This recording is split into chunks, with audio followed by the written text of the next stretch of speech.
Vera Montgomery didn't weep when Colonel Abernathy told her to know her place. She curtsied.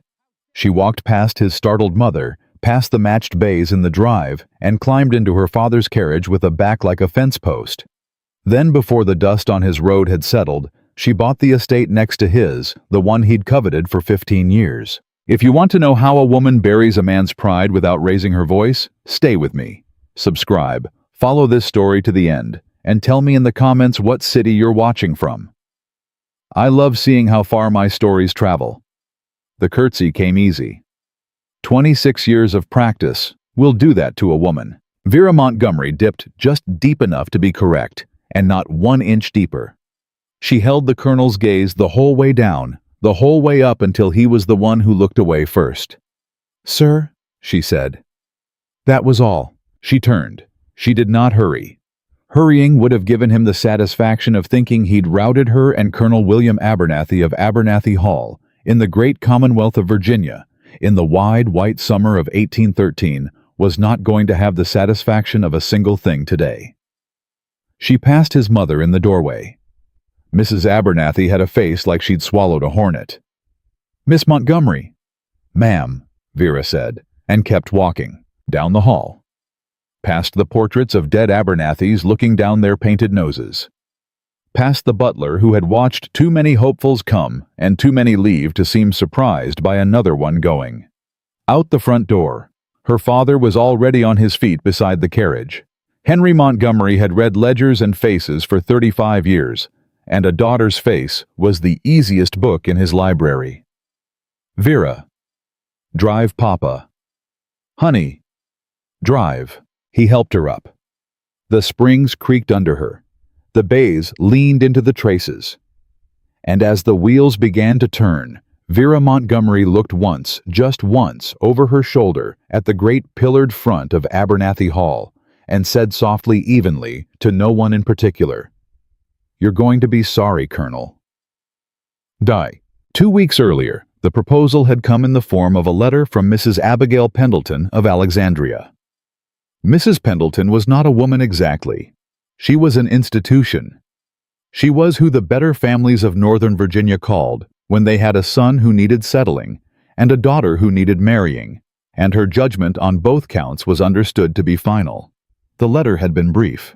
"My dear Mr. Montgomery, Colonel William Abernathy has made it known that he is in want of a wife.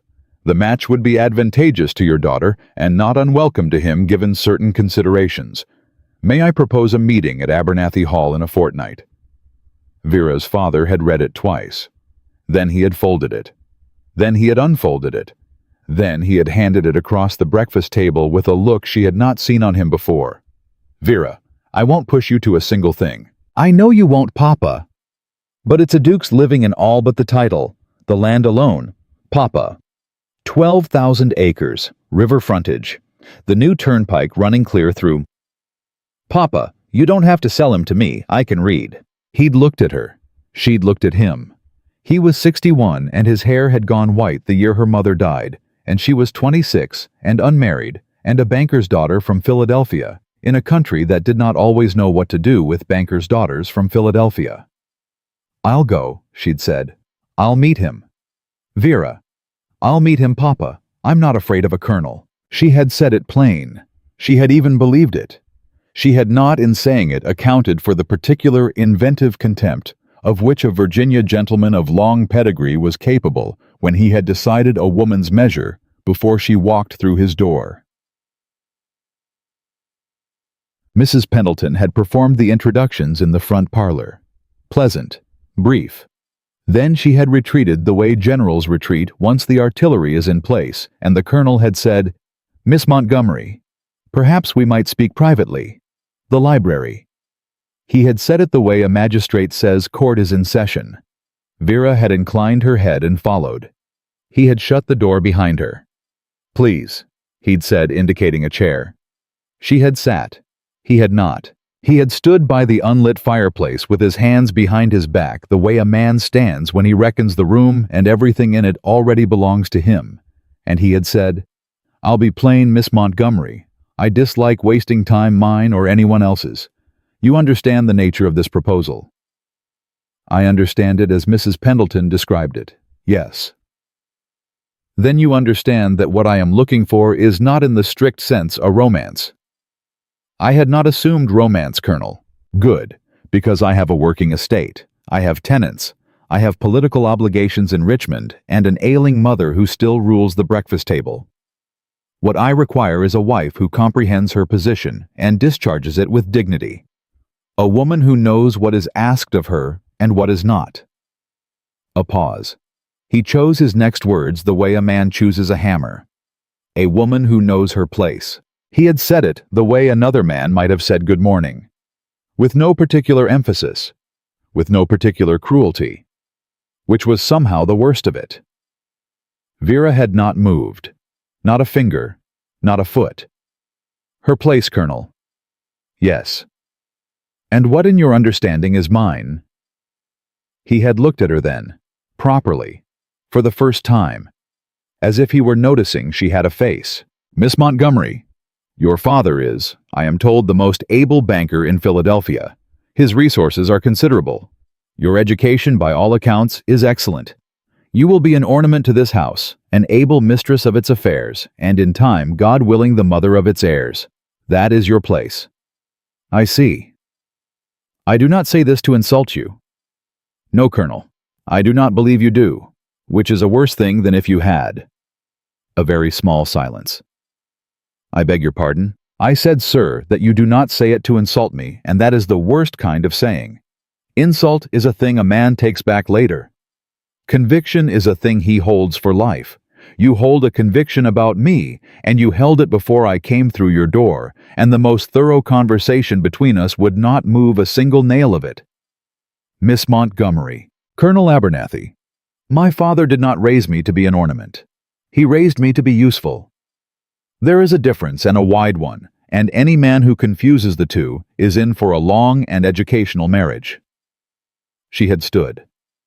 I won't take any more of your time, sir. You've been very plain. I respect plainness. Allow me to be equally plain in return. I came here today prepared to consider you.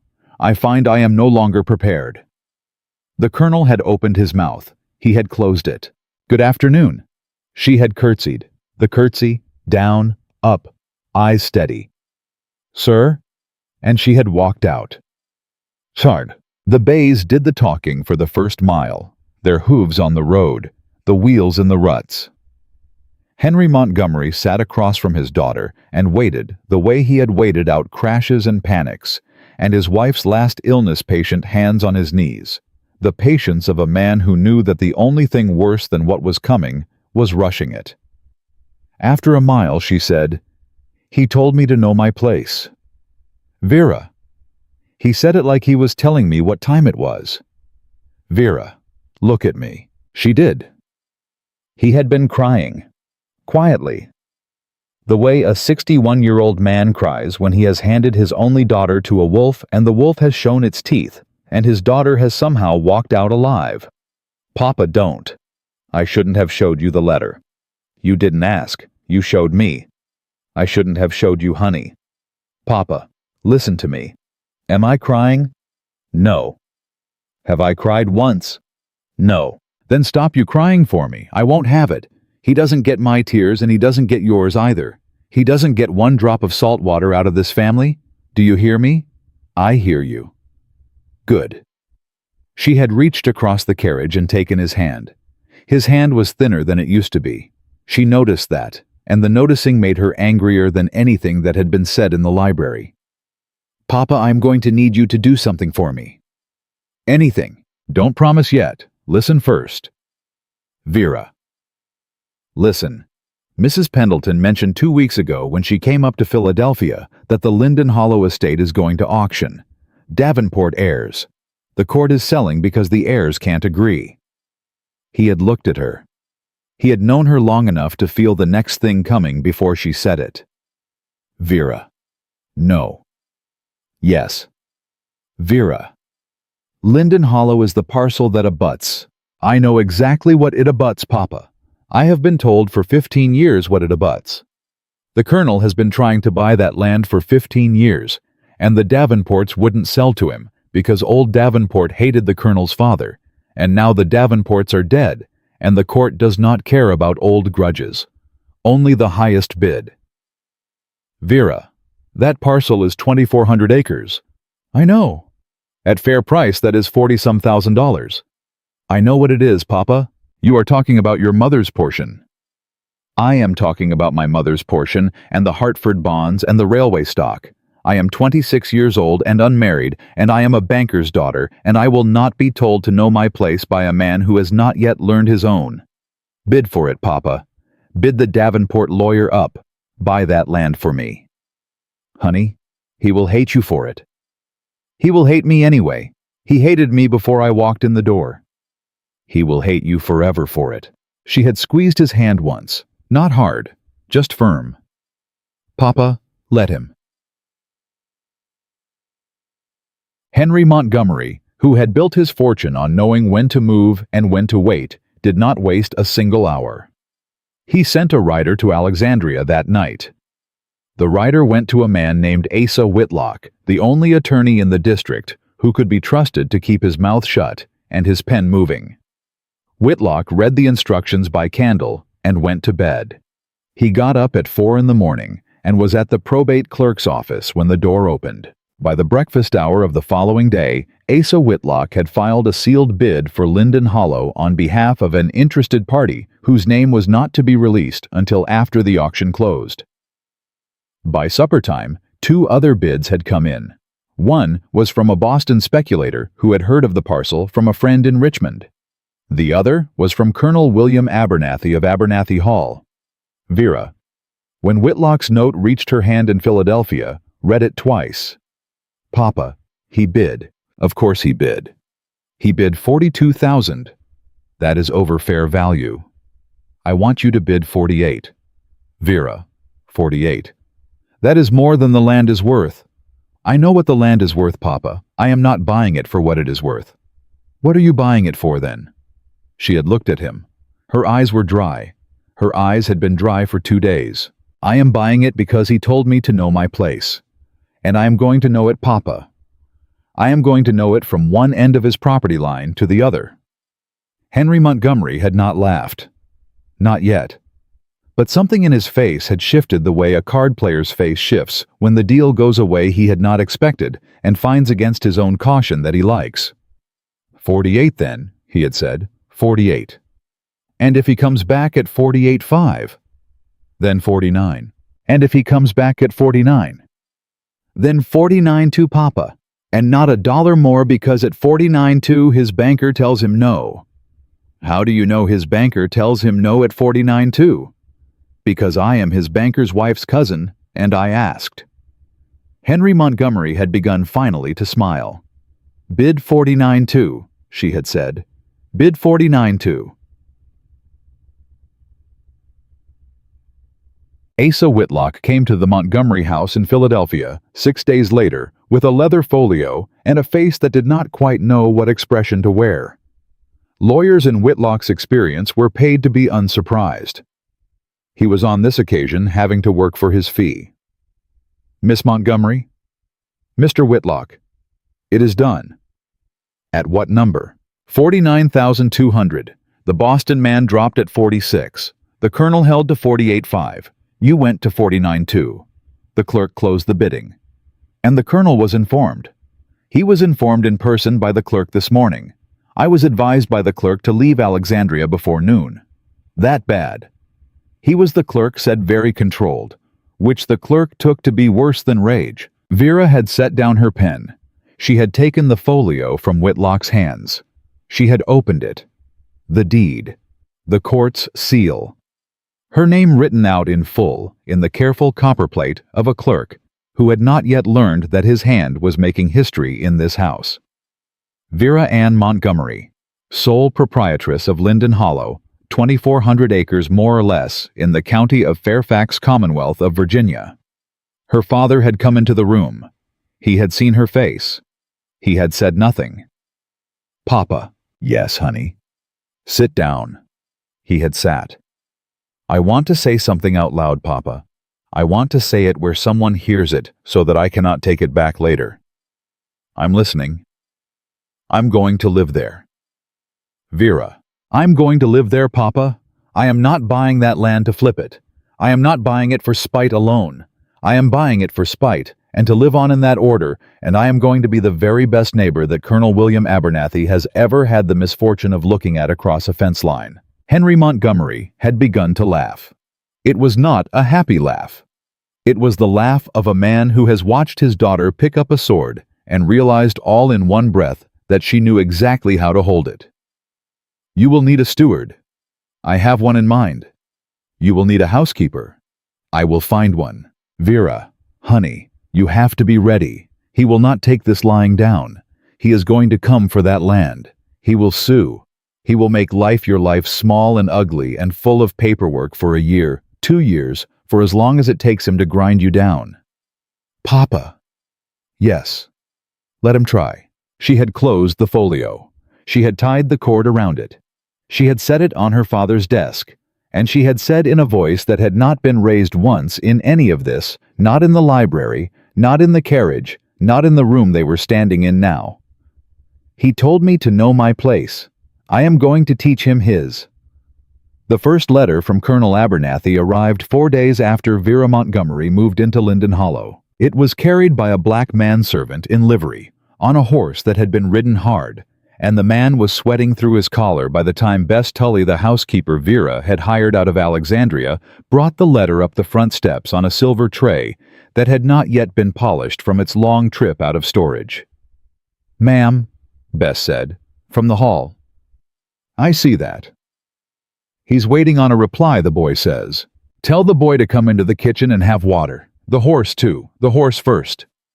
"Yes, ma'am." "And tell the boy he can wait as long as he likes, Bess, but the reply is not coming this hour." Bess Tully was 44 years old and had buried 2 husbands and run 3 houses, and she did not as a rule smile at her employers. She made an exception. "Yes, ma'am." Vera sat down at the desk. She did not open the letter, not for a full minute.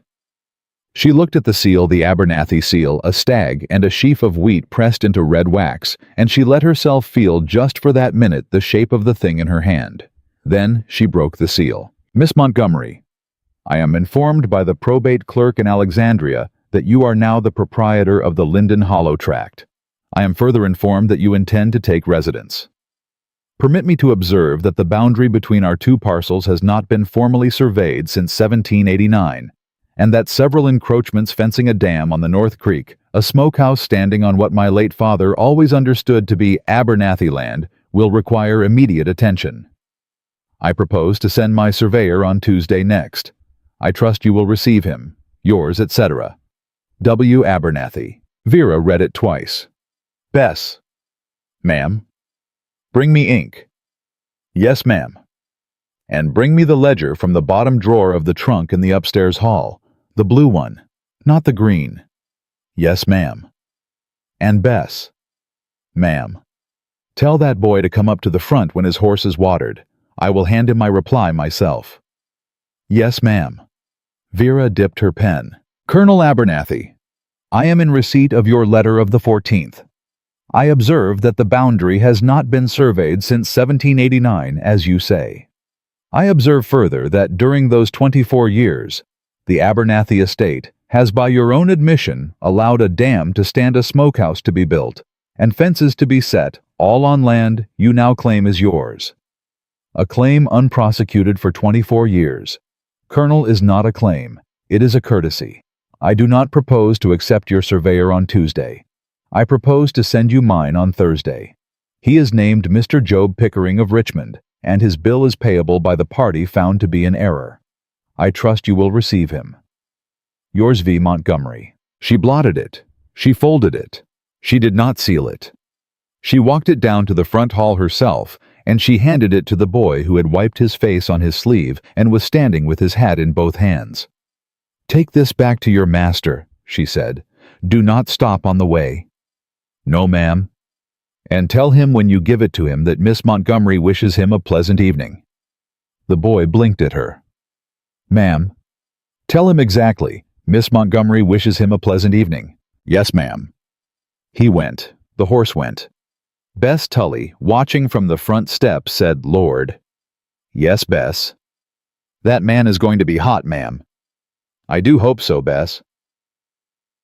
The Colonel was hot. The Colonel was in fact the kind of hot that a man gets when he has been told by a woman he had described to his mother as a banker's daughter, and not even a clever one, that her surveyor would be on his property on a day of her choosing on a question of her framing with his bill payable to whichever party was found to be in error. "He read it twice, ma'am," the boy reported. He was Bess Tully's nephew Joseph, 15 years old. A fast runner and a faster listener, whom Vera had kept on staff for reasons she was now grateful she had not explained to anyone. Twice through. Then he set it down. Then he picked it up. Then he said a word, ma'am, that I will not say in front of you. "Joseph?" "Ma'am?" "You are a very good boy." "Yes, ma'am." "There will be other letters between us, the Colonel and I. I am going to ask you to be the boy who carries them." "I'd like that, ma'am." "You will hear things, Joseph, in his house, while you wait." "I expect I will, ma'am." "You will tell me what you hear." "Yes, ma'am." "And you will keep what I tell you to keep, and forget what I tell you to forget, and you will be paid as if those two things were the same job." "They are the same job, ma'am." She had looked at him. "Joseph, how old are you really?" 16 come October, ma'am." "You will be a man worth keeping an eye on, Joseph. Go and find your aunt and tell her I said you are to have meat at supper." "Yes, ma'am."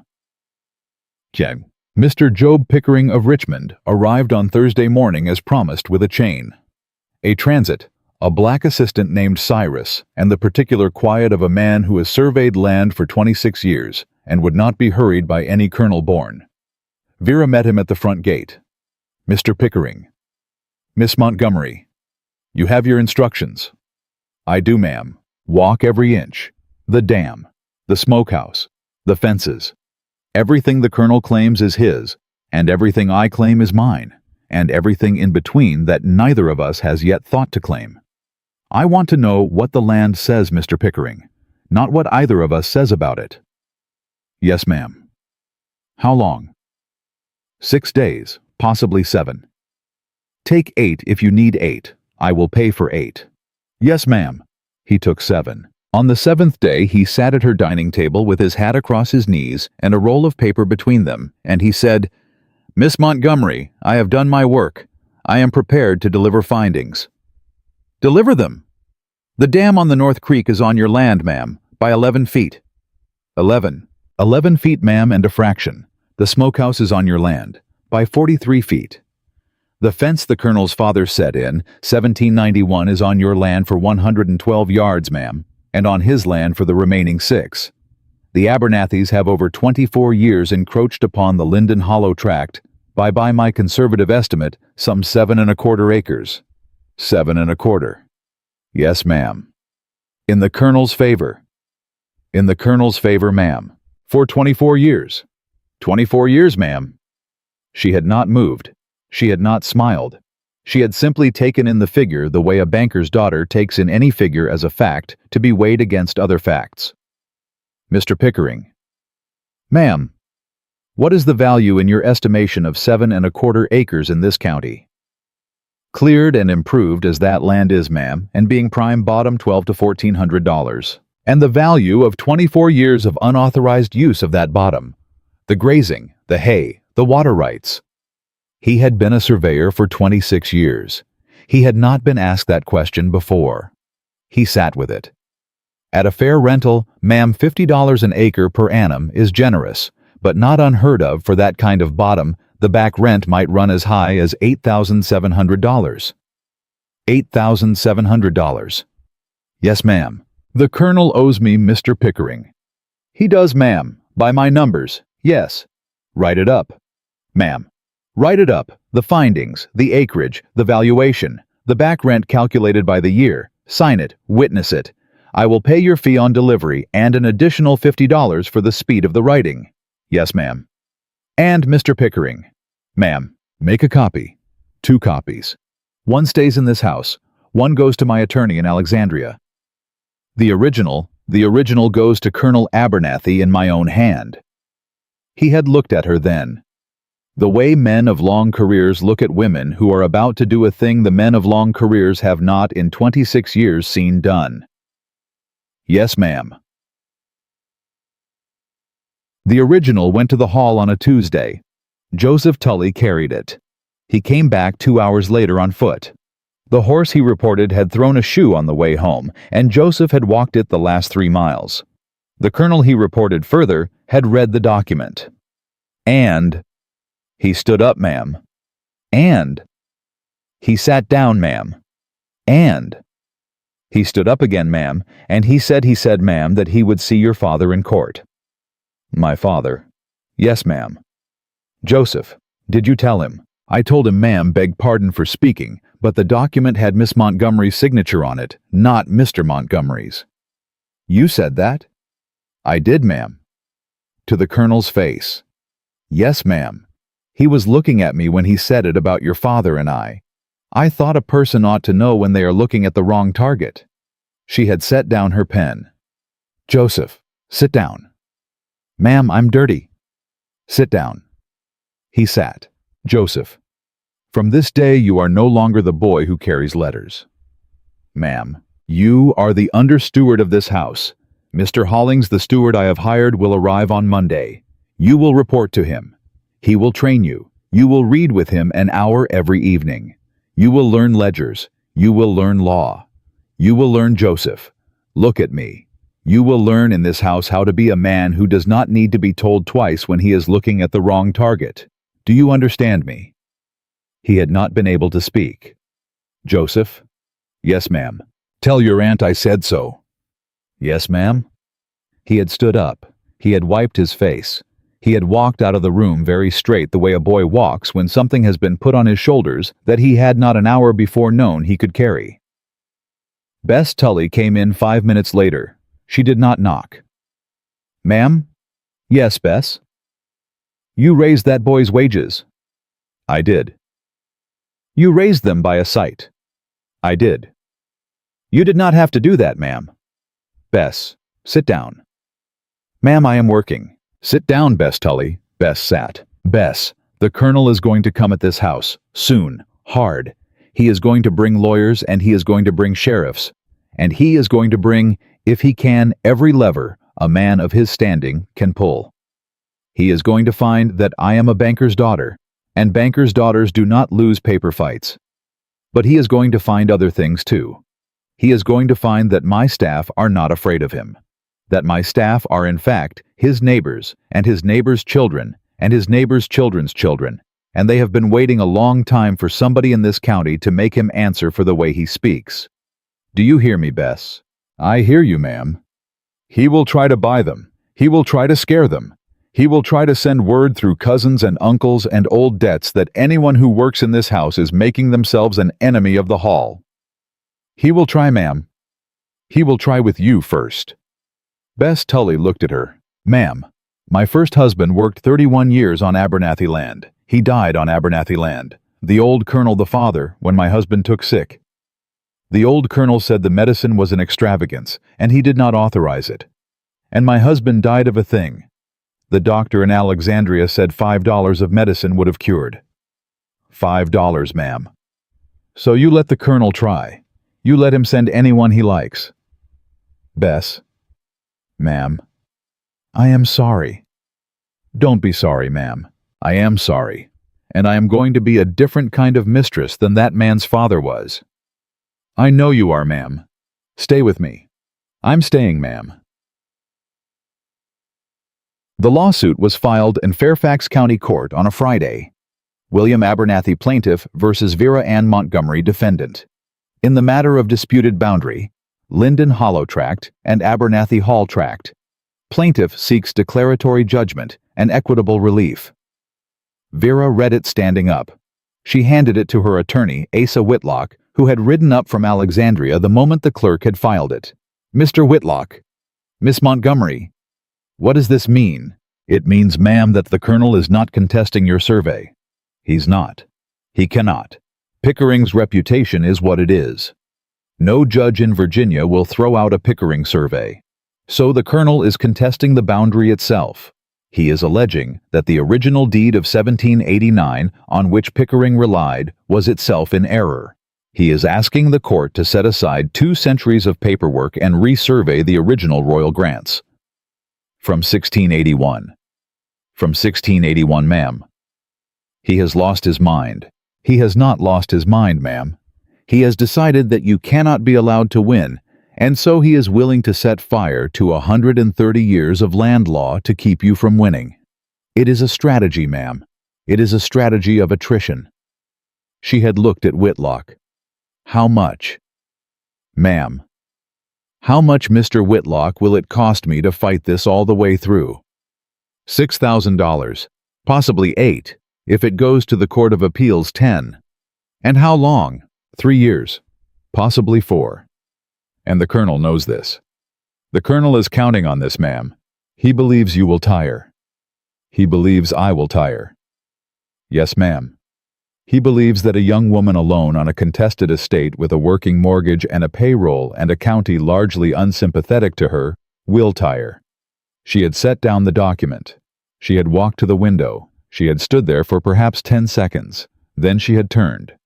Mr. Whitlock. Ma'am. File a countersuit. Ma'am. File a countersuit for the back rent. $8,700, plus interest, plus Mr. Whitlock, plus damages for trespass, for unjust enrichment for the smokehouse and the dam and the fence and every cord of wood, every bushel of hay, every gallon of water that the Abernathys took off my land for 24 years and did not pay for. Miss Montgomery and Mr. Whitlock. Ma'am. File it Monday. He had stared at her. The Colonel will be apoplectic, ma'am.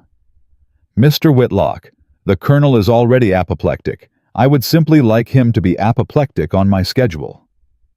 The county began to take notice. It is the nature of a small county in the year of our Lord 1813 that nothing remains private for long, and the matter of Abernathy versus Montgomery.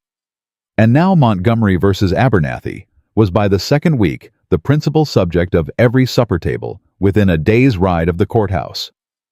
The men spoke of it at the smithy. The women spoke of it at the dressmaker's. The Reverend Dr. Tilden, who was a personal friend of the late Colonel Abernathy and a frequent dinner guest at the hall, preached a Sunday sermon on the text, "The meek shall inherit the earth," with such pointed emphasis that 3 pews of his congregation looked openly at one another. And one elderly widow in the front said audibly, "He doesn't mean Vera, he means the meek." Vera did not attend Reverend Tilden's church. She rode the 4 miles further that Sunday, and the Sunday after, to a smaller chapel near Manassas, where the minister was a man named Eli Brewster, who had no opinion about the lawsuit and a strong opinion about Christ, and who shook her hand on the way out with 2 hands and said, "Miss Montgomery." "Reverend, you are welcome here."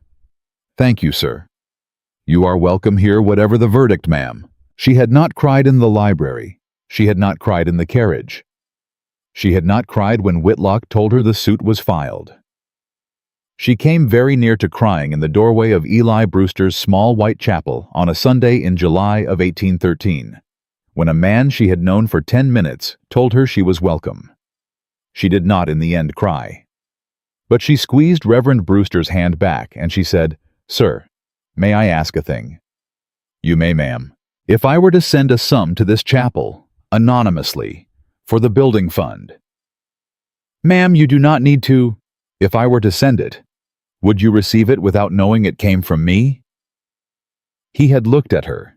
He was not a young man. He had been preaching in small chapels for a long time, and he had learned over those years the difference between a woman trying to buy his pulpit and a woman trying to thank him for the only kind word she had been spoken in 3 months. "I would receive it, ma'am." "Thank you, Reverend." "Ma'am." "Yes." "Whatever you are doing over there at Linden Hollow, you keep doing it." She had nodded. Once. Just once. She had walked to her carriage. She had climbed in. She had ridden home, and she had not spoken for the entire ride, and Bess Tully, who met her at the door, had taken one look at her face and brought her tea without asking and without saying a word about the tea. The first hint that the Colonel might possibly be mortal came on a Wednesday in late July when Mr. Asa Whitlock arrived at Linden Hollow with a sealed letter from a man named Theodore Rucker of Rucker Belling and Pratt Attorneys at Law of Richmond, Virginia. Mr. Whitlock. Miss Montgomery, the Colonel has changed counsel. He has fired Mr. Pemberton. He has fired Mr. Pemberton, ma'am. And hired Theodore Rucker. Theodore Rucker, ma'am, of Richmond. Yes, that is an expensive man. He is the most expensive man in Virginia, ma'am. He defended the Carter estate in 2009 and the Randolph estate in 11, and he does not, as a rule, take cases under $20,000 at stake. Open the letter, Mr. Whitlock. He opened it. He read it. His expression did not change exactly, but something in his shoulders moved. Miss Montgomery. Yes. Mr. Rucker proposes a meeting between counsel to discuss settlement. Settlement. Settlement, ma'am. He proposes that the Colonel will withdraw his suit in exchange for your withdrawing your countersuit and that the boundary will stand as Mr. Pickering surveyed it. The Colonel further proposes these are Mr. Rucker's words to compensate Miss Montgomery for any back rent owing in such amount as the parties may agree not to exceed the sum of $3,500. $3,500. $3,500, ma'am. Pickering's number was $8,700. Yes, ma'am. He is offering me 40 cents on the dollar. He is, ma'am. Vera sat down, slowly. She put her hands flat on the table. She let, for the first time since the curtsy in the library on a hot afternoon in May, a smile touch the corner of her mouth. Mr. Whitlock. Ma'am. He has hired Theodore Rucker. He has, ma'am. To offer me 40 cents on the dollar. Yes, ma'am. Mr. Whitlock. He is afraid. He is afraid, Miss Montgomery. He is afraid because Theodore Rucker has read Pickering's survey and told him in that office in Richmond with the door closed and the bill running that he is going to lose. Yes, ma'am. Mr. Whitlock. Ma'am. Write back to Mr. Rucker, today, by the evening post. Yes, ma'am. Tell him that Miss Montgomery declines the offer. Ma'am. Tell him further that Miss Montgomery will however consider a sum of $7,000 paid in full at the closing, plus a written and witnessed apology from Colonel William Abernathy addressed to Miss Montgomery, acknowledging that the boundary has stood as surveyed for 24 years, that the Abernathy estate has been in unauthorized occupation of 7¼ acres of the Linden Hollow tract, and that the Abernathy estate regrets the inconvenience. Whitlock had stopped writing. Miss Montgomery. Yes. He will not sign that letter. He will sign that letter, Mr. Whitlock, or he will go to court, and at court, Mr. Pickering will testify, and at court, Mr. Theodore Rucker will discover that he is being asked to bill at $20,000 to defend an indefensible position. Mr. Rucker, will I expect advise his client accordingly? Miss Montgomery. Yes. This is not about money. Mr. Whitlock. Ma'am, it has not been about money for some time. He had looked at her. He had picked up his pen. He had begun to write. Bess Tully came in to refresh the tea. She set the pot down. She looked at Vera. She looked at Whitlock bent over his pen. Ma'am. Yes, Bess. You are smiling. I am Bess.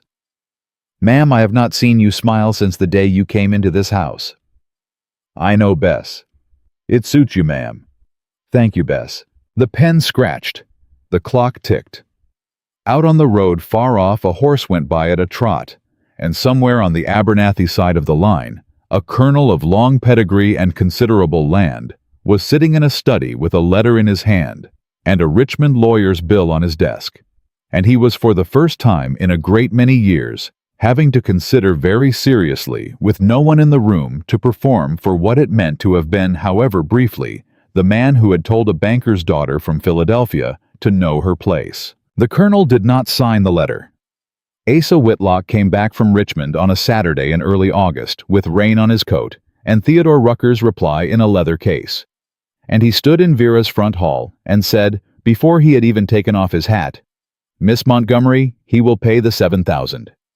And the apology. He will not sign the apology. Vera received the news standing. He has agreed to the money. He has, ma'am, the full 7, but not a sentence of paper that says he was wrong. Not a sentence, ma'am. Mr. Rucker was very particular. The Colonel will pay any sum within reason. He will not, in Mr. Rucker's words, put his name to a confession. Confession. That was the word, ma'am. Vera turned. She walked the length of the hall. She walked back. Bess Tully had come up from the kitchen with a towel still in her hand and was standing in the doorway pretending not to listen and listening to every word. Mr. Whitlock? Ma'am? Tell Mr. Rucker no. Ma'am? Tell him no. He can keep his 7,000. I do not need it. I will go to court. Miss Montgomery, court will cost you 6,000. You are turning down 7 to spend 6. You will net 1,000 on a case you will spend 2 years fighting. I know what I am doing, Mr. Whitlock. With respect, ma'am. Mr. Whitlock, with respect. You are my attorney, not my conscience and not my accountant. I have a conscience already and an accountant for a father. I require from you paper. File the rejection. Today. Yes, ma'am. He went. Bess Tully, when the door had closed, said, ma'am. Don't, Bess. Ma'am, I wasn't going to say a thing. You were going to say I am being foolish. No, ma'am, I was going to say my supper is burning. And Bess walked back to the kitchen, and Vera, after a minute, sat down on the bottom step of the front stair and put her face in her hands and did not cry, but came as close to it as she had come since she had walked out of the library at Abernathy Hall on a hot afternoon in May. The first break in the dry weather of the case came on a Monday morning 2 weeks later, when Vera Montgomery's steward, Mr. Hollings, a careful Pennsylvania Quaker of 54, whom her father had recommended, and Vera had hired sight unseen, came up to the house with his hat in his hand and a face that meant news. Ma'am. Mr. Hollings. There is a man on the dam. On my dam. On the dam, ma'am, that the Pickering survey assigned to your land. Yes, ma'am. He has men with him, 6. They are tearing it down, ma'am. Vera was halfway out the front door before he had finished speaking. Joseph. Ma'am. Saddle the gray, now. Ma'am. Now, Joseph. Yes, ma'am. She rode at a canter. Bess Tully shouted something from the porch about a hat which Vera did not hear and would not have worn if she had. The dam was a low stone and timber thing across the North Creek 30 feet long that the late Colonel Abernathy had built in 1791 to flood a meadow and provide watering for cattle. By Pickering's survey, it stood 11 feet onto Linden Hollow land. It had stood there 24 years. It was now, Vera saw as she came down the slope of the pasture in the first stages of being unmade with 6 men in shirt sleeves and 1 foreman in a brown coat, standing on her side of the creek and prying stones loose with a crowbar. You there! The foreman straightened. He was a heavy man with sandy whiskers, perhaps 40, and he was, Vera could see, a man who had been told what to do and who was prepared to do it without curiosity. Ma'am. You are on my land. I am on Colonel Abernathy's dam, ma'am. You are on my land and Colonel Abernathy's dam. Ma'am, my instructions. Your instructions, sir, have been overtaken by a survey filed in Fairfax County, certified by Mr. Job Pickering of Richmond, and entered on the public record of this Commonwealth. The dam stands on Linden Hollow soil. I am the proprietress of Linden Hollow. You are at this moment committing the crime of trespass, and the additional crime of destruction of private property, to wit my dam. Ma'am, the dam is the Colonel's. The dam is on my land. By the law of Virginia, what is built on my land becomes my land with the building. The Colonel has known this since the survey was filed in June. If he believed otherwise, the proper course was to apply to the court for an injunction. He did not. He sent you, with a crowbar. The foreman looked at her. He was not. She realized a stupid man. He was a man who had been told to do a job, and who was beginning to understand that the job was about to become his problem. Ma'am? What is your name, sir? Bowes, ma'am. Mr. Bowes, you are going to put down the crowbar. Ma'am, You are going to put down the crowbar. You and your men are going to walk back across that creek to the Abernathy side. You are going to leave my dam as you found it.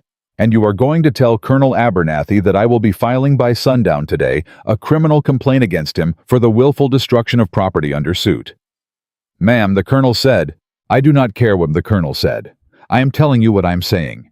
You can hear me, Mr. Bowes, or you can hear me in court, and I assure you, sir, I am cheaper to listen to here." A long pause. 6 men with stones in their hands looking at their foreman, the water of the creek making its small, steady sound indifferent to all of them. Bowes set down the crowbar. "Boys," he said, "we're done." They went. Vera waited until they had crossed back to the Abernathy side and were halfway up the far slope before she let herself shake. She held the gray's reins very tight. Joseph Tully, who had ridden up behind her and who had not said a word the entire time, said very quietly, "Ma'am." "Yes, Joseph." "You did not raise your voice." "No, Joseph." "Ma'am, my mother says you can tell a person's quality by what they do when they have a right to shout, and they don't. Your mother is a wise woman, Joseph." "Yes, ma'am." "Ride for Alexandria. Find Mr. Whitlock. Tell him what happened. Tell him I want a complaint filed today before the courthouse closes. Bowes is the foreman's name. 6 men. The colonel sent them." "Yes, ma'am." "And Joseph." "Ma'am." "Ride safe." "Yes, ma'am." He went. Vera turned the gray and rode home at a walk, and she did not on the way look back at the dam or at the slope or at the great pillared front of Abernathy Hall, visible through the gap in the trees a half-mile to the east. She looked instead at her own hands on the reins. They had stopped shaking. She marked the moment. She thought, I will need to know later when this stopped being frightening and started being something else. So, the criminal complaint against Colonel William Abernathy was filed in Fairfax County Court at 4:15 that afternoon. It made the Tuesday papers in Alexandria. By Wednesday, it had reached Richmond. By Thursday, it was in the Baltimore Sun.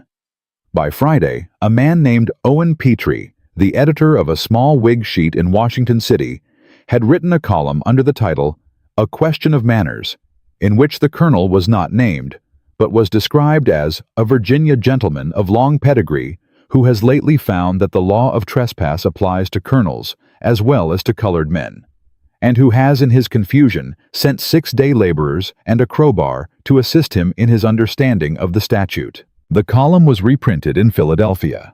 Henry Montgomery sent his daughter the clipping without comment. He attached a single line in his own hand, "Honey, your mother would have liked this man Petrie." Vera read it twice and folded it and put it in the desk drawer where she kept the deed.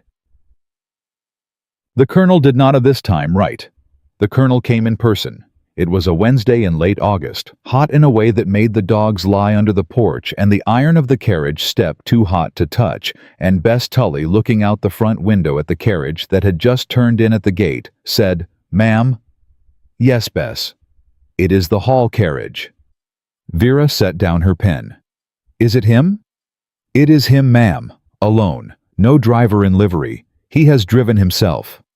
"He has driven himself." "He has, ma'am. He is alone in the box." Bess. "Ma'am." "Show him into the front parlor. Tell him I will be down in 10 minutes. Do not offer him refreshment until I do." "Yes, ma'am." "And Bess." "Ma'am." "Send Joseph for Mr. Hollings. I want Mr. Hollings in the kitchen, within earshot. Not visible." "Yes, ma'am." It was 11 minutes, not 10, before Vera came down the stairs.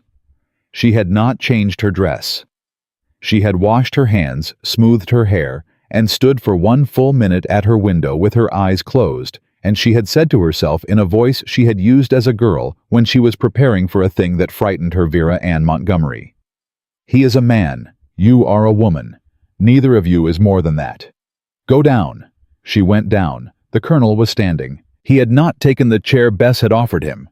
He had in fact not taken his hat off until Vera came through the door, and he took it off, then with a motion that was just a fraction late.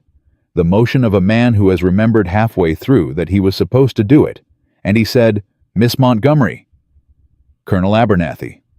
"Forgive the intrusion." "You are not intruding, sir. You are visiting. There is a difference. Please sit down. He sat. He had to sit. She had asked him to. She realized the first thing he had done in this room because she had asked him to. She filed the observation away. Miss Montgomery? Yes. I have come to apologize. She had been ready for many things. She had not been ready for that. You have. I have. She kept her face very still. Bess Tully on the other side of the parlor door made a sound that might have been a cough, or might have been something else, and went away down the hall on a clatter of heels that suggested she had urgent business at the far end of the house. For what, Colonel? For Bose. Ah. For Bose, and for the men, and for the crowbar. I gave the order. I sent them. The fault is mine. I withdraw the action, and I will pay any damages your steward may assess. That is a beginning, Colonel. A beginning. A beginning, sir. You have apologized for a thing that happened on a Monday in August. You have not apologized for a thing that happened on an afternoon in May. He looked at her. The hat in his hands turned once slowly. He set it down on the small table beside his chair. He set it down with care, as a man sets down a thing that he is no longer using as a barrier. Miss Montgomery? Yes, I have been advised by Mr. Rucker not to discuss the May meeting. I am sure you have been, Colonel. Mr. Rucker is of the opinion that any apology offered by me with respect to that meeting could be construed in the present litigation. Colonel Abernathy. Yes. Are you here on Mr. Rucker's instructions? A silence. No, he said. Then Mr. Rucker is not in this room. No, ma'am, he is not. Then perhaps you might say in this room what you wished to say before you remembered that Mr. Rucker had instructed you not to say it. He did not answer at once. He looked instead at his hat, then at the window, then finally at her. Miss Montgomery, in May in my library I told you to know your place. You did, sir. It was a phrase, ma'am, that my father used, about my mother, about every woman of his acquaintance. I had heard it all my life. I had never until I said it to you heard the way it sounded out loud in the mouth of a man who had not earned the right to say it. Colonel, I am ashamed, ma'am. She did not speak. I am ashamed of the phrase. I am ashamed of the conviction behind the phrase. I am ashamed that I held the conviction without examining it for 41 years of my life, and it took a banker's daughter from Philadelphia in my own library in the space of about 4 minutes to make me see it. I am ashamed, ma'am, and I am not so vain as to imagine that my shame undoes any part of what I said to you. But I owe you the saying of it, and I am here to say it. I beg your pardon, Miss Montgomery. The room was very quiet. Vera looked down. She had been holding her hands in her lap very still. She saw with a kind of distant interest that they were trembling. Colonel Abernathy. Ma'am. Why have you come today? I have told you. You have told me about the dam. You have told me about the library. You have not told me what changed. He was quiet for a long moment. Petrie, he said. The newspaper man. Yes, ma'am, Petrie. I read the column in the National Intelligencer. I read it on a Friday morning at my breakfast table with my mother across from me. And I read the description of Virginia gentleman of long pedigree who has lately found that the law of trespass applies to colonels as well as to colored men. And my mother said to me, ma'am, she said, William, that man has written about somebody. Who is he writing about? And I said, mother, he is writing about me. And she set down her cup, ma'am, and she looked at me, and she said to me, William, your father would not have written you a letter back. Colonel? My father, Miss Montgomery, was the worst man I have known. I have spent 41 years trying to be him. I have until this summer succeeded. I am trying, ma'am, to fail at it. I am not yet very good at failing at it, but I am trying. She had not spoken. She was very quietly beginning to cry. She had not cried in the library in May. She had not cried in the carriage. She had not cried at Reverend Brewster's chapel. She was crying now in her own front parlor, in a chair across from the man who had told her to know her place, and she could not with any of her considerable self-command stop the tears from coming. Colonel William Abernathy did in that moment what almost no man of his birth and time had been taught to do. He did not look away. He did not pretend not to see. He took from his coat pocket a clean folded handkerchief. He stood up from his chair. He crossed the 4 feet between them. He held the handkerchief out in his open hand, and he said, "Miss Montgomery." "Colonel." "It is clean, ma'am. My mother washed it on Tuesday." She took it. She laughed. Once. It was halfway a sob, but it was a laugh. "Colonel Abernathy." "Yes." "Sit down, please." He sat. She wiped her eyes. She folded the handkerchief very carefully on her lap. She did not give it back. "Colonel?" "Yes?" "I want to be clear with you. About one thing." "Yes, ma'am." "I did not buy Linden Hollow to forgive you." "No, ma'am. I would not have expected you to." "I bought it, sir, because you told me to know my place, and I have been knowing it, all summer, from one end of my property line to the other, as I told my father I would." "Yes, ma'am. I will not give it up. I will not sell it back to you. I will not even after this accept your offer of $7,000 and an end to the litigation unless the litigation ends on terms that I find honest. Do you understand me, Colonel?" "I understand you, ma'am." "I want the apology in writing."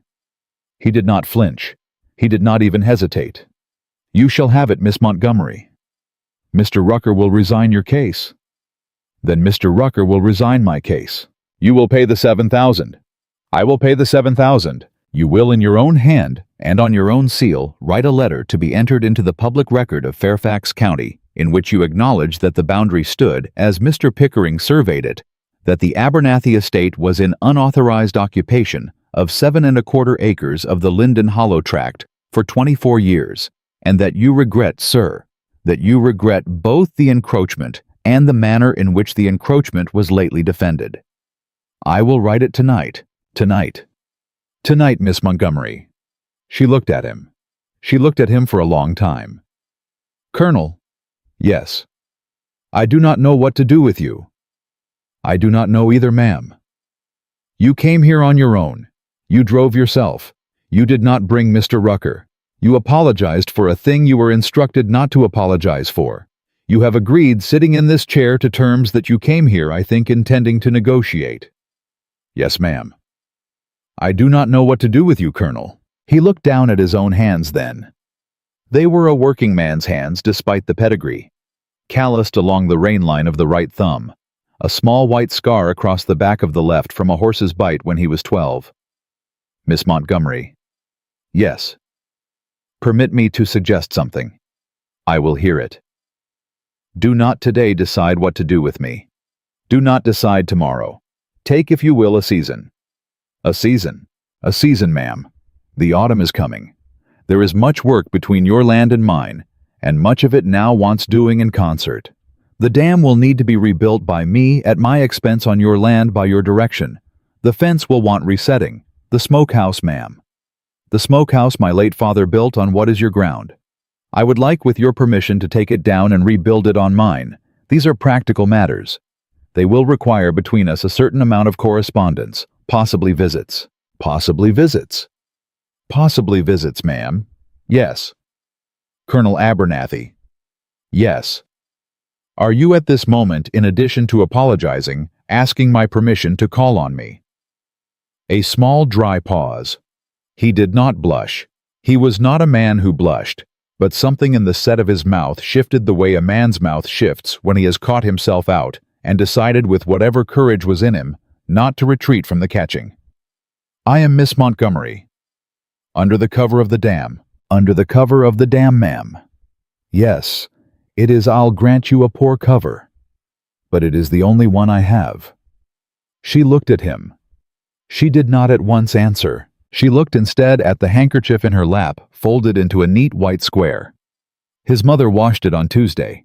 She could hear her own heart. She could hear faintly Bess Tully breathing on the other side of the door, where Bess had not in fact gone to the far end of the house at all, but had stationed herself within hearing distance with the efficient discretion of a woman who has run 3 houses and means to run a 4th. "Colonel Abernathy." Yes, ma'am. You may in connection with the matter of the dam write to me.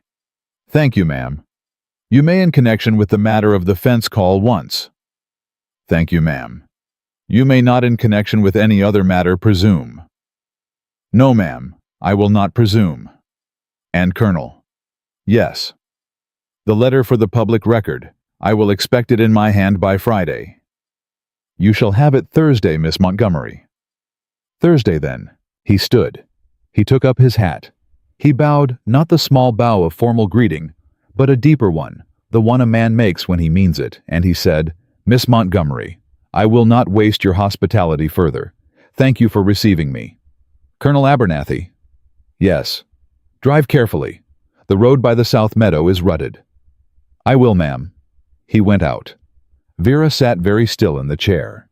She did not move for perhaps 2 full minutes. Then Bess Tully came in with the quiet of a woman who had not been listening at the door, and a tray and a fresh pot of tea and a face that was working very hard to remain composed and was not succeeding. Ma'am. Bess. Will you take some tea? I will, Bess. Yes. Bess set the tray down. She poured. Her hand, Vera noticed, was not entirely steady. Bess. Ma'am? You heard? I did, ma'am. All of it. Yes, ma'am. Sit down, Bess. Ma'am, I am working. Sit down. Bess sat. Vera handed her a cup. The two of them sat in the quiet front parlor on a Wednesday in August of 1813, with the heat coming in through the open window and the pot ticking faintly on its tray, and after a long minute, Bess Tully said, Ma'am? Yes. He is not the man his father was. No, Bess. He was, though, ma'am. 2 months ago he was. Yes, Bess. He was. Ma'am. Yes. You did that. Vera did not answer. She lifted her cup. She set it down again without drinking. She looked at the white square of folded linen in her lap. His mother washed it on Tuesday, and she thought very clearly, with the cold, practical clarity of a banker's daughter who had been raised to know what a thing was actually worth. I have not forgiven him. Not yet. But I am going to have to decide soon whether forgiving him is a thing I can afford, and whether I want to. She did not say it out loud. She drank her tea. The letter for the public record arrived on Thursday as promised. It came in the Colonel's own hand on Abernathy Hall paper, sealed with the stag and the sheaf of wheat. Joseph Tully brought it up the steps and laid it on the silver tray, and Vera took it into her study and shut the door before she opened it. She read it standing. She read it twice. Then she sat down. It said everything she had asked it to say. The boundary stood as Pickering had surveyed it. The Abernathy estate had been in unauthorized occupation of 7 1/4 acres of the Linden Hollow tract for 24 years. The Colonel regretted both the encroachment and the manner in which the encroachment had been lately defended. It was signed in his full name with the Commonwealth seal. It was witnessed by his own steward and by a notary out of Alexandria. It was in every word and every signature exactly what she had demanded. It said, too, one thing she had not demanded. At the bottom beneath the signatures in a smaller hand, and to Miss Montgomery in private, and not for the record, I add my mother read this letter before I sealed it. She said, William, this is the first honest thing you have written in your life. I include the observation because I think Miss Montgomery should know that there is at least one woman in my house who is glad I met her. W. of Vera read that line 3 times. She did not cry. She had cried already on Wednesday, and she had decided that 1 cry per Abernathy was her permanent allowance. But she sat for a long while with the letter in her lap, and she thought about Mrs. Abernathy, the woman with the face like she had swallowed a hornet. The woman who had watched her walk out of that hallway in May, and she thought the old woman saw it. She saw what he was doing in the library, and she could not stop him. And now she has waited 3 months to be able to write that line. She put the letter in the drawer with the deed. She came out of the study. Bess Tully was by no coincidence polishing the same patch of banister she had been polishing for 10 minutes. Bess. Ma'am. Find Joseph. I want a reply taken to the hall before supper. Yes, ma'am.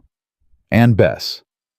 Ma'am, tell Mrs. Hollings if Mr. Hollings's wife can be spared from her own kitchen for a Tuesday, that I would like a small dinner here next week. 6 covers. Mr. Whitlock, the Reverend Brewster, and his wife, my father, if he can come down from Philadelphia, and— Ma'am? And the Colonel and his mother. Bess Tully did not this time even pretend not to have an expression. Ma'am? Yes, Bess. You are inviting that woman to your table. I am Bess. After what she said in that hallway in May. Bess, when she was 24 years old, she was Eleanor Carrick. Her father was a minister in Williamsburg. She married a man who told women to know their place for 46 years, and she is now at 68 years old, watching her son try to be something other than his father. And I think, Bess, that she has earned a chair at a table where someone says grace. Bess Tully looked at her for a long second. Yes, ma'am. Good. Go find Joseph. Yes, ma'am. The Colonel's reply to her invitation came inside an hour. Miss Montgomery, we accept with thanks. My mother asks that I tell you she will come without her hornet face. Her phrase, not mine. I am instructed to add that I do not entirely understand it, but that you will. W. A. Vera. Reading this in her study with the door closed, laughed out loud for the first time since May. She laughed long enough that Bess Tully in the hall stopped polishing and stood very still, the way a person stands when they are hearing a sound they had not expected to hear in a particular house. The dinner was the following Tuesday. Henry Montgomery came down from Philadelphia by Wednesday's coach and stayed at Linden Hollow for 3 days, which was the longest he had stayed under his daughter's roof in 8 years, and on Tuesday evening he stood in his daughter's front parlor in the suit he had bought for her mother's funeral, and he said, Vera. Yes, Papa. I have one question. Ask it. Are you going to marry that man? Papa, I am asking honey, plain, father to daughter, are you going to marry him? She looked at her father. She looked at him for a long moment, the way she had not perhaps looked at him in years. I do not know, Papa. Vera, I do not know yet. He has done one good thing. He has done it expensively, and at cost to his pride, and possibly under the cover of practical estate matters, but he has done it. He has done one good thing. I would like, before I decide, to see whether he can do a second one, and a third, and a 10th. That is fair. Is it, Vera? Honey, I told your mother once that I was going to be a banker who came home for supper. I told her that on a Wednesday in 1782. I came home for supper on average 2 evenings a week for 32 years. A man's first good thing is the cheapest thing he ever does. You watch his second. Papa? Yes? You came home for supper more than 2 nights a week. After 1801, honey, not before. Papa, I love you. I love you, Vera. Now go put on the necklace your mother wore. She put it on. The Colonel's carriage came up the drive at 5 minutes past 6. He handed his mother out of it himself, not the footman. Himself, which Vera, watching from the front window, did mark, and Mrs. Abernathy came up the steps on her son's arm in a gray silk dress that had not been new in 12 years, and a small lace cap that had been her mother's, and she walked into Vera Montgomery's front hall and stopped and looked around once as if taking the measure of the house. Then she turned to Vera, who had come down to meet her, and she said in a voice that was perfectly steady, Miss Montgomery, Mrs. Abernathy, I was rude to you in May. Ma'am, I was rude to you in my own front hall in my own son's house, and I have been waiting since then to say to you in your house that I am sorry for it. May I sit down? Please, ma'am. Where? Anywhere you like, Mrs. Abernathy. The chair by the window is the most comfortable. The chair by the window, then. She sat. The Colonel behind her shut the front door with a care that was visible. Henry Montgomery came forward and took the old woman's hand and said, Mrs. Abernathy, I knew your husband. Mr. Montgomery, I disliked your husband. Mr. Montgomery, you and I are going to get along. The dinner after that took on a quality that no one in the room had quite expected, and which Vera, looking back on it later, would describe to Bess Tully as the first hour in 8 years that I forgot to be afraid of anything. Reverend Brewster said grace. Asa Whitlock, who had been told before he came that legal matters were not to be discussed under any circumstances, kept the rule for 9 minutes and then could not keep it and asked the colonel a question about the dam, and the colonel answered it, and Mrs. Abernathy reached over and put her hand on her son's wrist and said, "William, no shop at the table." And the colonel said, "Yes, mother." And the entire table laughed, including the colonel. Including Vera. She looked at him across the candles at the moment he laughed. She had not seen him laugh before. She had, now that she thought of it, not seen him do anything in May or August that resembled laughing. She watched him do it. She watched him be a man, briefly, who had been told by his mother to behave at the dinner table, and had been a little embarrassed, and had laughed. She thought if I had only ever met this version of him, I would not know him. After dinner, Mrs. Abernathy asked to see the garden. She and Vera walked it alone. The colonel, with what was Vera, realized deliberate tact, stayed inside with her father, and the Reverend Brewster, and Whitlock, and let his mother have the time. They walked the paths slowly. Mrs. Abernathy was 68 years old, and her right hip was bad, but she walked the way she had been walking for 50 years with her chin up. "Miss Montgomery." "Yes, ma'am." "Are you going to marry my son?" "Mrs. Abernathy." "It is my second most asked question this week. After do you take cream?" Forgive an old woman her directness. "You are not too old to be direct, ma'am, and I am not too young to answer. I do not know if I am going to marry your son." Good answer. "Ma'am." Good answer, Miss Montgomery. Yes would have alarmed me. No would have disappointed me. I do not know is the answer of a woman who is going to make up her mind in her own time and on her own evidence, and that is the kind of woman I have been waiting 41 years for my son to meet. "Ma'am." "Will you let me say something to you?" "Yes. My husband was a cruel man. He was a particular kind of cruel, the kind that is not loud, the kind that is dressed every morning in a clean shirt and reads scripture aloud at the breakfast table. My son is 41 years old, Miss Montgomery, and 41 years is a long time for a boy to study a man and not learn the man's habits. William has the habits. He is trying. I have watched him this summer trying to lay them down. I do not know if he can. I do not know if 41 years of his father can be unlearned. I believe he is honest in the trying. But I will not, ma'am, tell you that he is finished. He is not finished. I do not want you to take a man who is not finished and find out in your 42nd year and not his that he stopped trying." Vera had stopped walking. "Mrs. Abernathy." "Yes." "Why are you telling me this?" "Because you have been kind to my son, Miss Montgomery, and I do not in my old age intend to repay your kindness with a half-truth. I want him to marry you. I want it more than I have wanted any worldly thing in 20 years. But I will not lie to you about what you would be marrying, and the woman who lies about her son to the woman she hopes will marry him is the woman who deserves to lose them both." Vera, in her own garden on a Tuesday evening in August of 1813, took the hand of Eleanor Carrick Abernathy and held it. "Ma'am?" "Yes." "Thank you." "Don't thank me, child. Decide carefully." "I will, ma'am." "And Miss Montgomery?" "Yes." "If you decide no, I will write you a letter, and I will tell you that you decided well." "Mrs. Abernathy?" "Yes." "If I decide yes." "If you decide yes, child, I will be the first woman through your door, and I will bring my own tea, because the tea at the hall is terrible." Vera laughed. She had laughed once that evening already. This second laugh was different.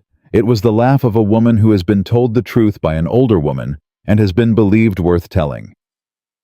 The autumn came in. The colonel rebuilt the dam on Vera's land at his expense, by her direction, with men he hired and supervised himself. He was on the creek every Tuesday for 6 weeks in his shirt sleeves, with a level and a string line, and he came up to the house on each of those Tuesdays at noon, and sat in Vera's kitchen, and ate the dinner that Bess Tully put in front of him, without comment and without complaint. He did not for the first 3 Tuesdays speak more than the work required. On the 4th Tuesday, with his sleeves rolled and his hands washed and Bess Tully out of the room on a manufactured errand, he said, "Miss Montgomery." "Yes." "May I tell you something?" "Yes." My father at this hour on a Tuesday would have been in his study with a glass and the door shut. He would not have been at any working man's table eating any working man's dinner. I have been thinking the last 3 Tuesdays that he would not have known what I was doing. He would not have known what to call it. Colonel, and it has taken me 3 Tuesdays, ma'am, to realize that I do not either. I do not know what to call the thing I am doing, but I know I would like to keep doing it. Eating my dinner, eating your dinner, ma'am, and other things. She was very still. Colonel, yes. I have thought this autumn that you and I do not always know what to call what we are doing. No, ma'am. And I have thought further that perhaps that is acceptable, for now.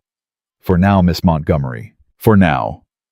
He looked at her. He set down his fork. He did not reach for her hand.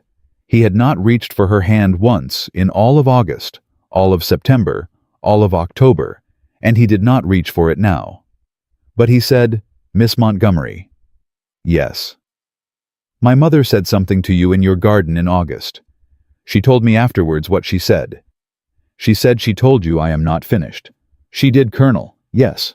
I want to tell you, ma'am, that she is correct. I am not finished. I am 41 years old, and there are habits in me that my father put there when I was 4, when I was 7, when I was 12, and I do not know, Miss Montgomery, that I will, in the time left to me, get all of them out. I want you to know that I know this. And I want you to know also that I would rather have you watch me try and fail at unlearning him than have you not watch." "Colonel?" "Yes. That is the most honest thing you have said to me." "Yes, ma'am." "More honest even than the apology." "I think so, ma'am." "Then, Colonel?" "Yes. I will watch." He looked at her. He nodded. He did not say thank you. He did not need to. Some things said out loud lose more than they gain. He picked up his fork. He went back to his dinner. The clock in the hall ticked. Bess Tully at the far end of the house polished a banister that did not need polishing for the 7th time that week. The Colonel's lawsuit was withdrawn in the 2nd week of October by Mr. Theodore Rucker by mail with a brief note acknowledging the withdrawal, and not as Vera had expected one word of apology from Mr. Rucker himself. Vera did not require Mr. Rucker's apology. She required only the dismissal, and the dismissal she got. Vera's countersuit was withdrawn in the 3rd week of October. On the same terms, the $7,000 paid in full. The boundary confirmed the public letter on file in the courthouse, available to any reader who cared to ask, and a great many readers did. The county digested the matter with an interest that did not in fact abate. Reverend Tilden preached no more sermons on the meek shall inherit the earth. Reverend Tilden, as a matter of public record, preached on the 1st Sunday of November on the text, "Be ye therefore wise as serpents, and harmless as doves," which his congregation, the elderly widow in the front pew, most particularly took as the closest thing the man was capable of producing to an apology. Mrs. Abigail Pendleton of Alexandria, the institution. The woman who had matched the families of Northern Virginia for 30 years, the woman whose letter had begun all of this, wrote to Henry Montgomery in November, "My dear Mr. Montgomery, I wish to record in writing that I underestimated your daughter. I wish to record also that I have not in 31 years of this work made a more useful mistake. Should the parties decide as I now hope they will decide, I should be honored to be considered in any small capacity for the wedding. Yours, A. Pendleton." Henry Montgomery sent the letter to his daughter without comment, and in the margin he wrote in his own hand, "Honey, the hornets come around eventually." Vera read it. She set it on the desk. She picked up her pen. She did not that evening write back to her father. She wrote instead to William Abernathy, "Colonel, I should like you to come to dinner on Sunday, at my table, with my staff, with your mother. I should like after dinner to walk in the garden with you alone. There are things I am ready to say that I have not until now been ready to say. V." She sealed it. She handed it to Joseph Tully, who was now no longer a boy who carried letters, but who she had decided would carry this one. Joseph. Ma'am? To the hall, by hand, today. Yes, ma'am. And Joseph. Ma'am. Wait for the reply. Yes, ma'am. He went. He came back 2 hours later with the colonel's reply in his hand, and the look on his face of a young man who has now read enough correspondence between his mistress and her neighbor to know which letters are which, and who has decided with the discretion that becomes a steward never to mention it. Vera took the letter into her study and shut the door. She read it. She read it twice. She put it in the drawer with the deed and the public record apology and the note from Mrs. Pendleton and the line in the small hand at the bottom of the colonel's first letter. My mother washed it on Tuesday, and she sat down at the desk, and she put her face into her hands, not from grief, and not from rage, and not from fear, but from the sheer enormous, astonishing weight of having lived through 6 months in which a banker's daughter from Philadelphia had been told to know her place, and had decided to know it, and had by November of 1813 in the Commonwealth of Virginia, in a country that did not always know what to do with bankers' daughters from Philadelphia, known it well enough that the man who had told her so was now coming on Sunday to walk in her garden and to hear at last what she had to say. Sunday came in clear and cold. The colonel arrived at 1. His mother was with him. So was a small package wrapped in brown paper and tied with kitchen string, which Mrs. Abernathy carried herself and would not, despite her son's offer, hand over. William. Yes, mother. This is between Miss Montgomery and me. Yes, mother.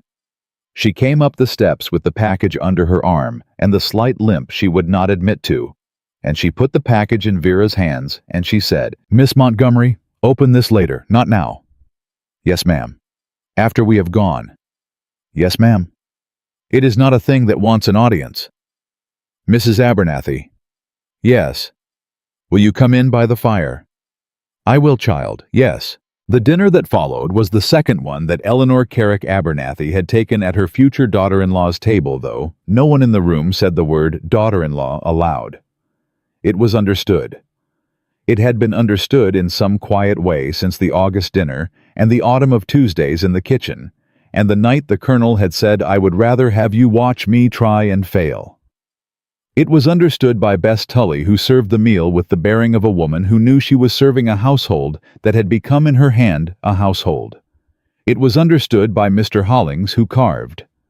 It was understood by Joseph Tully, who poured the wine water for himself, water for the Reverend Brewster, who had been asked to come back water for Mrs. Abernathy, who said her doctor was a tyrant, and she was not sorry to obey him, and who poured each glass with the steadiness of a young man who had been trained in the months since the day on the dam, to be exact. After the meal, the colonel and Vera walked in the garden alone.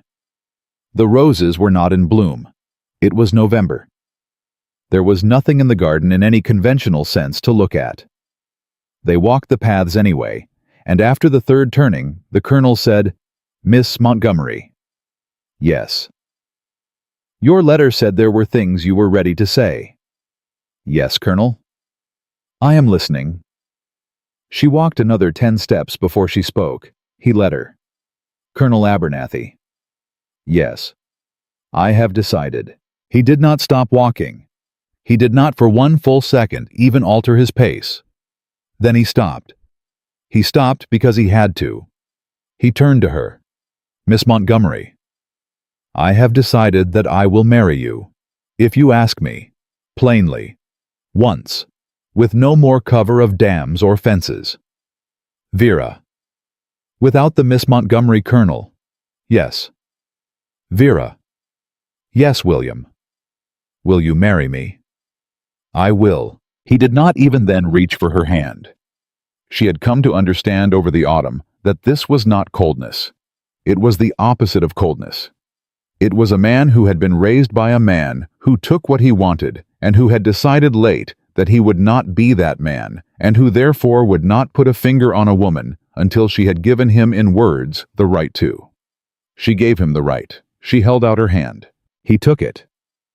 He took it the way a man takes a thing he has not earned and is afraid of breaking. which is to say gently and with care, and as if he could not for a moment believe that the thing was being given. Vera. Yes. I do not deserve this. William, I know you do not. He looked at her. There was briefly the ghost of a smile. That is perhaps the most encouraging answer I could have hoped for. It was meant to be encouraging, sir. Vera. Yes. My father on this date in any year of my life would have congratulated himself on a suitable match. I want to say, while I am thinking of it, that this is not a suitable match. It is in every account my father would have kept an unsuitable match. You are the daughter of a Philadelphia banker. I am a Virginia colonel of the old kind. You are 26. I am 41. You are richer than I am by a measure I do not in fact like to calculate. You once required me in writing and on my own seal to admit before the Commonwealth of Virginia that I had been wrong. My father Vera would have looked at this match and called it a disaster.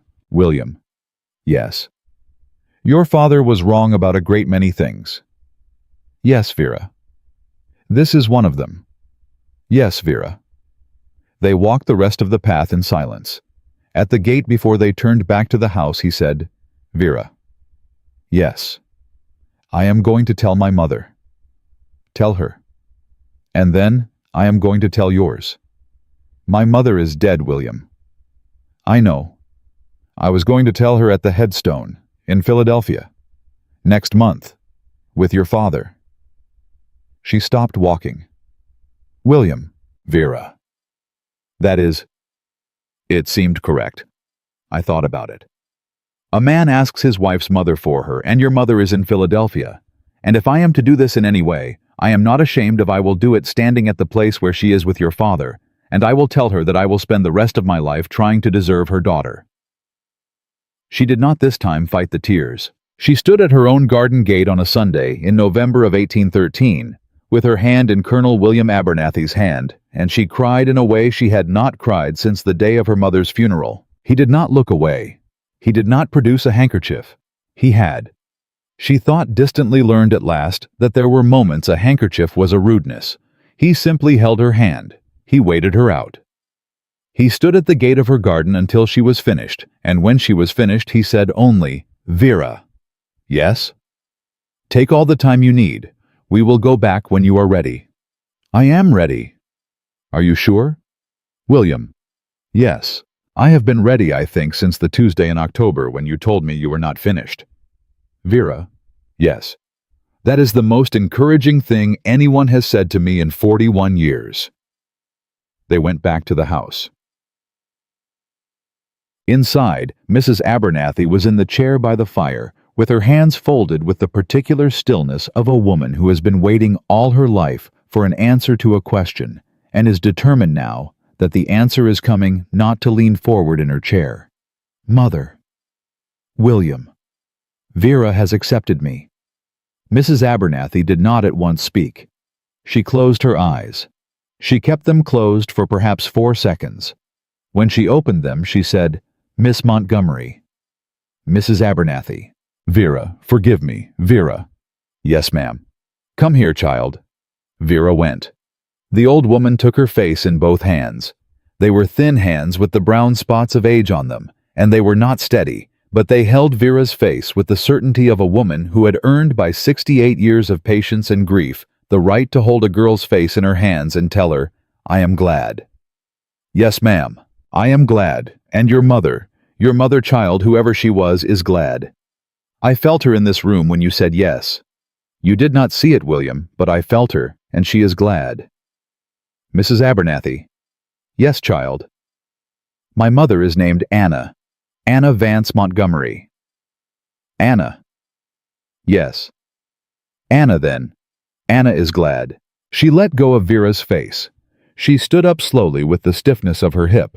The colonel went to help her, and she waved him off. She walked past him to the package she had brought up that afternoon, the brown paper, the kitchen string which was sitting on the side table where Vera had set it. Vera. Yes. Open it now. It is not after all a thing that wants no audience. It is a thing that wants this audience. Yes, ma'am. She opened it. It was a christening gown. It was old. It was older than the colonel. It was older even than Mrs. Abernathy. It was hand-stitched linen yellowed at the seams, and at the collar in faded blue thread were embroidered the letters E. C. Eleanor Carrick, and beneath in a different hand, and a different blue W. A. William Augustus Abernathy. Mrs. Abernathy? It was mine, child. My mother stitched my initials in 1745. I stitched William's in 1772. You may, if it pleases you, stitch the next ones. Vera held the gown. She did not for some seconds speak. When she did, her voice was not quite her own. Mrs. Abernathy, thank you. Don't thank me, child. Use it. Yes, ma'am. And Vera. Yes. My husband William's father was buried in 1808. He left in his will a clause that the gown was to be destroyed if his line did not continue in what he called the proper way. He named what he meant by proper. I will not in this room repeat the words. I have kept the gown, child, in defiance of that clause for 5 years in a trunk in my room, because I was not yet sure whether the line would continue at all. I was not sure William would marry. I was not sure after May that he would marry well. I am sure now. The clause, Vera, dies tonight in this house in your hands. It dies in your hands, child, and I cannot tell you what a satisfaction it is to me that it should die there. Vera held the gown to her chest. She looked at the colonel. The colonel was, she saw, weeping. He was weeping the way a man of 41 years and very old habits weeps, which is to say, almost not at all, with no sound. With one tear, and then another along the same line of his cheek, and a stillness in the rest of his face that suggested he was not at this moment present in his own body, but somewhere else, perhaps in 1772, perhaps in 1808, perhaps at his father's grave, settling finally an account that had been open his entire life. Vera went to him. She did not say anything. She simply went to him and stood beside him and laid her free hand on his arm. He took it. His mother, watching them, said, I am going home now. Mother. William, you will see me to the carriage in 20 minutes, not before. Vera and I have one more thing to say to each other. Yes, mother. He went out. Mrs. Abernathy turned to Vera. Her face in the firelight was the face of a woman who had said hard things in her life and was, as a matter of habit, not finished saying them. Vera. Yes, ma'am. In August in your garden I told you William was not finished. Yes, ma'am. I told you I did not know if 41 years of his father could be unlearned. Yes, child, listen to me.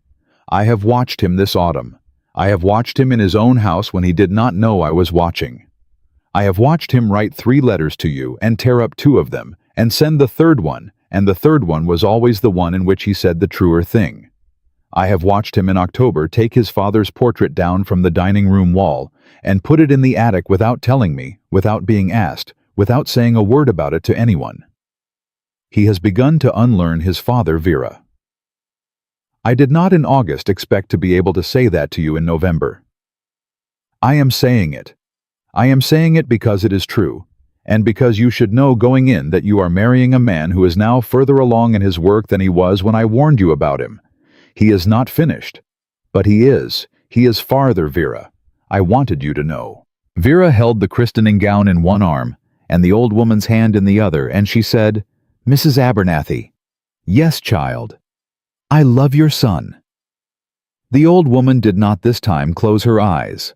She looked at Vera, and her own eyes, pale gray, very steady, the eyes of Eleanor Carrick of Williamsburg, before she had ever been Mrs. Abernathy at all, filled slowly with tears, she did not let fall.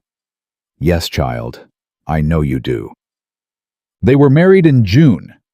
The wedding was not at the great chapel in Alexandria, which Mrs. Abigail Pendleton had hinted at and which everyone understood to be the proper venue for a match of this size.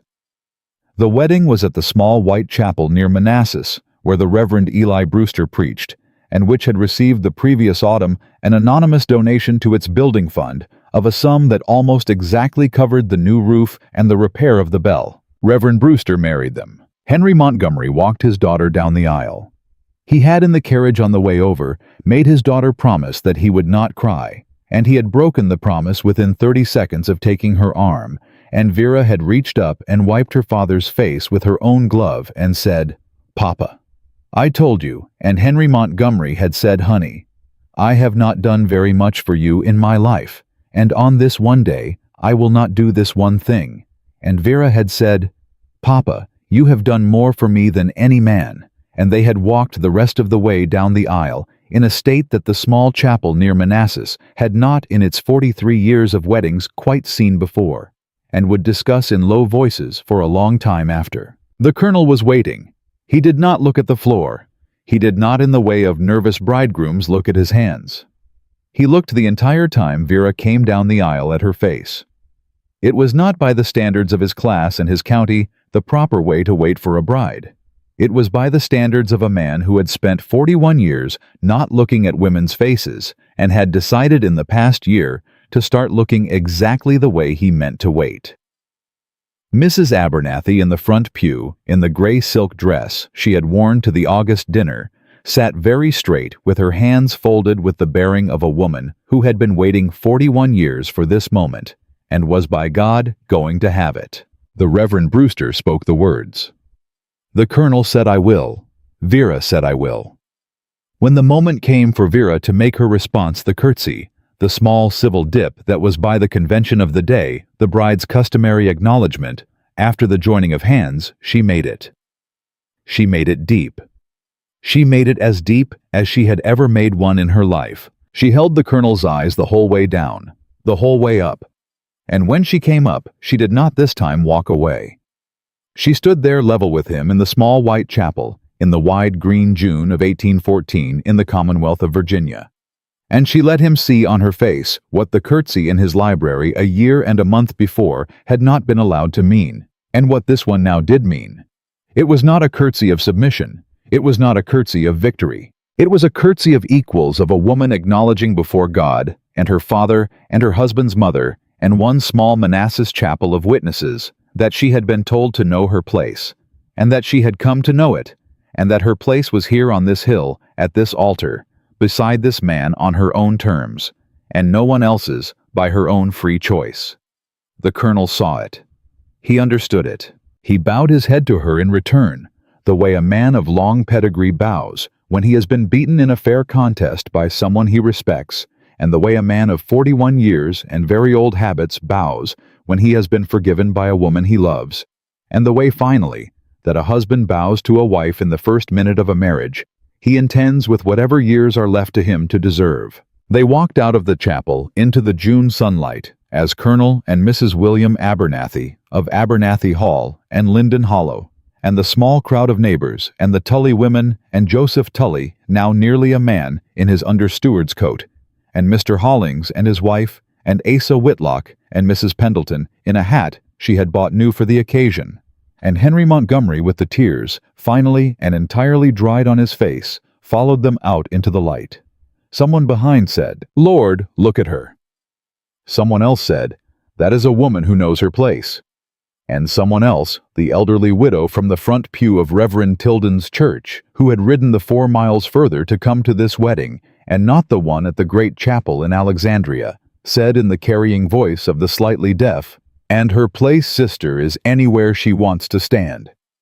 It was the last word any witness ever recorded on the matter. It was the right one. Vera Ann Montgomery had been told in a Virginia library in May of 1813 to know her place. She had curtsied. She had walked out. She had bought the estate next door. She had won the suit. She had won the man. She had in the end taught a county and a colonel and a country what a banker's daughter from Philadelphia was worth.